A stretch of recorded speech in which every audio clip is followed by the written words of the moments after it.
So guys, जो आपका syllabus रहने वाला है वो इंग्लिश और हिंदी दोनों के अंदर यहाँ पे लिखा हुआ है। तो आइए हम एक बार सिलेबस को देख लेते हैं। सो गाइस, आपका जो फर्स्ट पार्ट है वो है भारतीय राजनीतिक विचार। जो आपके भारतीय राजनीति के अंदर कौन कौन से ऐसे विचार थे जो कि विशेष थे, ठीक है, उसके बारे में आपको पढ़ना पड़ेगा, ठीक है ना। और जो आपका सेकंड लेसन है वो है भारत की सांस्कृतिक और क्षेत्रीय अवधारणा। भारत कैसे विकसित हुआ, भारत के अंदर कौन कौन से विद्वान आए, उसमें कौन कौन सी विचारधाराएं आई, आपको इसके बारे में पढ़ना पड़ेगा पार्ट 1 में, ठीक है।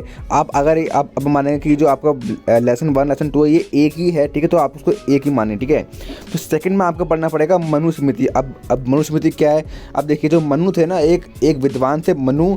इन्होंने क्या कहता है, इन्होंने मनुस्मृति को लिखा था, एक किताब थी, उन्होंने लिखा था। तो आपको मनुस्मृति के बारे में पढ़ना पड़ेगा। और ऐसे ही भाई बहुत सारे यहाँ पे विद्वान हैं। अब जैसे कि यहाँ पे आगे मनुस्मृति, यहाँ पे आगे बृहस्पति, यहाँ पे आगे शुक्र नीति, यानी शुक्र जी जो थे एक विद्वान थे, उन्होंने जो है शुक्र नीति लिखी थी। तो आपको उसके बारे में पढ़ना पड़ेगा, ठीक है ना।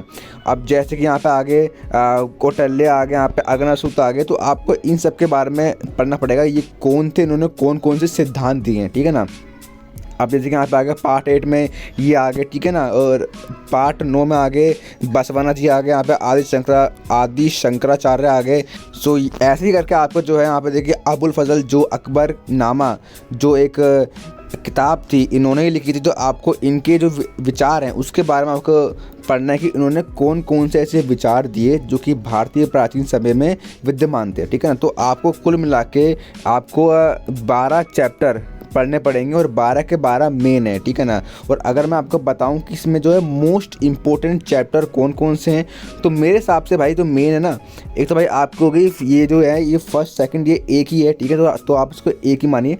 तो भाई ये जो है ये मेन है, ठीक है ना। उसके बाद मनुस्मृति हो गए, ठीक है। और यहाँ पे शुक्र नीति हो गए, कौटिल्य हो गए, ठीक है ना, कौटिल्य। और यहाँ पे मैं आपको दिखाता हूँ, ये हो गए आदि शंकराचार्य और जी, ठीक है, कबीर और गुरु नानक जी आपके इम्पोर्टेंट चैप्टर हो गए, ठीक है। इन्होंने कौन कौन सी विचारधाराएं दी, राज्य मतलब राजा का शासन क्या होगा, कैसी विचारधारा होगी, किस प्रकार क्या बोलते हैं राजा का शासन होगा, किस प्रकार राज्य की स्थापना होगी, इन सब के बारे में इन्होंने अलग अलग अपने अपने विचार दिए। तो आपको इन सभी के बारे में पढ़ना पड़ेगा।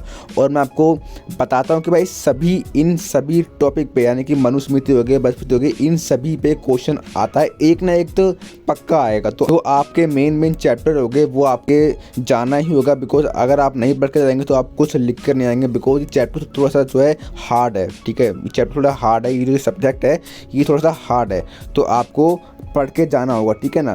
तो आप मान सकते हैं अगर ये फर्स्ट सेकंड जो है एक ही है, तो आपके कुल मतलब इसको एक मानते हुए वहाँ पे 1 2 3 4 5 ऐसे करते हुए आपके कुल 11 चैप्टर हैं। तो 11 के 11 आपके लिए मेन होने वाले हैं, इसकी आप तैयारी कर लेना। और अगर आपको जो है ये जो ancient and medieval Indian political thought, इसका अगर आपको स्टडी मटेरियल अगर आपके पास नहीं है, तो मैंने भाई ये वाली वीडियो जो है वो बना रखी है ऑलरेडी यूट्यूब पर।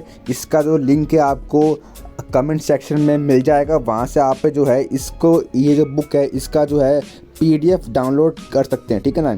सो आई होप आपको वीडियो पसंद आया होगा। अगर आपको वीडियो पसंद आया तो वीडियो को लाइक करें, शेयर करें।